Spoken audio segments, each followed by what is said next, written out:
سنایا قادیان میں گیا. تو میری بہن کہنے لگی کیا واقعی لکھا ہوا ہے؟ میں نے کہا ہاں لکھا ہوا. میں نے کہا پھر جو ہے انہوں نے اپنا ایک کشف جو ہے اس میں لکھا ہوا ہے کہ میں نے خواب میں دیکھا کہ میں خود خدا ہوں اور میں نے یقین کر لیا میں وہی ہوں. تو کہنے لگی کیا واقعی مرزا صاحب نے اپنی کتاب میں ایسا لکھا ہے؟ تو میں نے اس کو بتایا. میں نے کہا ہاں فلاں فلاں کتاب میں فلاں فلاں جگہ پہ لکھا ہوا ہے. تو وہ بڑی پریشان ہوئی. پھر اس کے بعد جب میں واپس گاؤں آئی میں نے اپنے گھر والوں سے آ کے بھی اس کا تذکرہ کیا. رات کو بیٹھے ہوئے تھے, میرے والد صاحب بھی بیٹھے تھے, میں نے اپنے والد صاحب سے بھی تذکرہ کیا. میں نے کہا ابو ایسے ایسے وہاں پہ جو بھی ہوا میں نے ان کو بتایا. تو میرے ابو پوچھنے لگے کیا واقعی لکھا ہوا ہے؟ اس کے علاوہ پھر میں نے ان کو اور بھی حوالہ جات دیے, جیسے کہ مرزا صاحب نے مسلمانوں کو گالیاں دی ہیں, یا مرزا صاحب نے یہ کہا ہے کہ اللہ تعالیٰ نے میرے گھر پیدا ہونا ہے. تو یہ باتیں ساری سن کے میرے ابو بہت پریشان ہو گئے. اس کے بعد جو تھا میری امی نے وہ ہمیں اس ٹاپک پہ بات کرنے سے منع کر دیا. میرے اسلام قبول کرنے کی وجہ کچھ یوں بنی کہ میں نے تعلیم مکمل کرنے کے بعد ایک اسکول میں جو ہے بطور ٹیچر انٹرویو دیا اور وہاں میری سلیکشن ہو گئی. ایک دن ہم بریک کے وقت بیٹھے ہوئے تھے تو اچانک مذہبی گفتگو جو تھی وہ شروع ہو گئی. تو ہمارے اسکول کے جو پرنسپل صاحب تھے انہوں نے قادیانیت کے موضوع پہ بات کرنا شروع کر دی. تو چونکہ میں قادیانی تھی تو میں نے بھی اس میں حصہ لینا شروع کر دیا.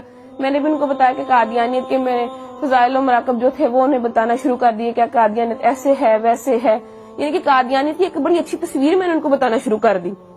لیکن وہ جو تھے پرنسپل صاحب ان کو پتا تھا کہ قادیانیت کیسا کفر ہے, کیسی غلاظت ہے, کیسی گندگی ہے. تو انہوں نے قادیانیت کی جو عقائد تھے وہ بتانے شروع کر دیے کہ قادیانی جو ہے تو نعوذ باللہ مرزا قادیانی خود کو خدا کہتا ہے, خود کو محمد رسول اللہ صلی اللہ علیہ وسلم کہتا ہے, توبہ نعوذ باللہ کلمہ کی توہین کرتا ہے اور مسلمانوں کو گالیاں دیتا ہے, اہل بیت اطہار کی شان میں گستاخی کرتا ہے, صحابہ کی شان میں گستاخی کرتا ہے. جب یہ تمام باتیں میں نے سنی تو میں اتنا ڈر گئی کہ میں بہت زیادہ خوفزدہ ہو گئی اور مجھے بالکل جو تھا وہ چین نہیں مل رہا تھا کہ کیسے ایک شخص جس کو ہم نبی مانتے ہیں وہ کیسے اتنی گستاخیاں کر سکتا ہے, کیسے اللہ پاک کی شان میں گستاخی کر سکتا ہے یا آپ صلی اللہ علیہ وسلم کی شان میں گستاخی کر سکتا ہے.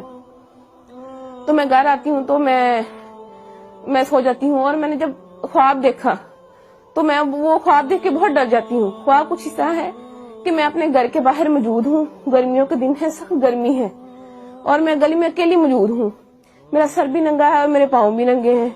تو میں ڈر کے مارے دوڑنا شروع کر دیتی ہوں کہ مجھے کوئی مار نہ دے. بہت دوڑتی ہوں اور پھر جب دیکھتی ہوں اپنے آپ کو ایک قدم بھی میرا آگے نہیں بڑھتا.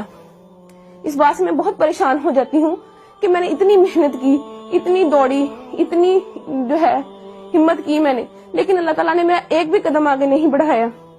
اسی وقت میری آنکھ کھل جاتی ہے اور میں دیکھتی ہوں کہ میرا پورا جسم جو ہے وہ پسینے سے شرابور ہے اور مجھے اپنے آپ سے بہت گندی بدبو آتی ہے.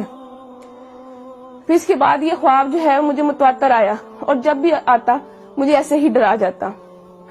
اس کے بعد چند دن بعد میں اسکول گئی تو وہ جو اسکول کے پرنسپل صاحب تھے وہ مرزا قادیانی کی کتابیں لے کے, روحانی خزائن کی مختلف جلدیں لے کے بیٹھے ہوئے تھے.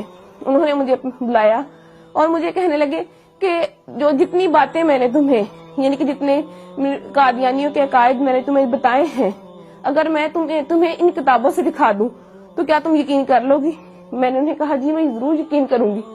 تو انہوں نے جو ہے کتابیں کھولی اور جتنی باتیں وہ مجھے جو میں نے آپ سے پہلے بیان کی انہوں نے مجھے مرزا قادیانی کی کتابوں میں سے دکھائی اور وہ کتابیں مرزا قادیانی کی لکھی ہوئی تھی.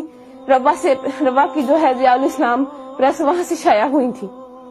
اس کے بعد جو ہے میری ملاقات جو میرے دماغ میں شکوک و شبہات تھے یا سوالات تھے تو ان کو دور کرنے کے لیے میری جو ملاقات تھی وہ ایک سابق قادیانی جو کہ اب مسلمان ہو چکے ہیں اور ختم نبوت کے بہت بڑے مبلغ ہیں, عرفان محمود برق صاحب, ان سے میری ملاقات ہوئی. تو انہوں نے جتنے بھی میرے شکوک و شبہات تھے وہ سارے دور کیے اور قادیانیت کی جو غلاظتیں تھی جو مجھ پہ نہیں کھلی تھی وہ کھول کھول کر مجھے بیان کی. اور ان کی جو کتاب تھی قادیانیت سائنس اسلام کے کٹہرے میں انہوں نے مجھے